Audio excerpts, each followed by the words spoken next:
Hi, I'm Jack Bagley, Physician Assistant at Sleep Med Solutions. Today I'm going to talk about what are the risk factors to know if you have possible obstructive sleep apnea. There are multiple risk factors that I will cover. The number one risk factor that we see is that of snoring. If you snore, a lot of times you may have some narrowing of the posterior aspect of your throat that keeps you from breathing well. This will make a sound, a snoring sound, which may bother you or your bed partner. Sometimes snoring isn't a big risk, but is definitely the number one risk for obstructive sleep apnea. The second item is, do you feel tired during the day? Do you go throughout your day and you feel like, I need a little bit more energy now, or I could really use a nap? That is another risk factor for sleep apnea. The third item is gasping at night. Many people ask, I don't know if I gasp at night, I'm asleep.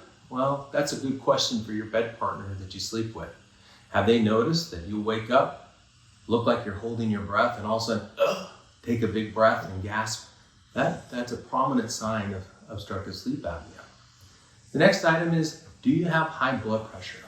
High blood pressure can be caused from not getting enough oxygen because of your sleep apnea, and that puts you at a risk for having the diagnosis. The next item is being overweight. If you're overweight, you commonly have a little extra tissue through the neck area, and that will cause some more narrowing, which puts you at an increased risk.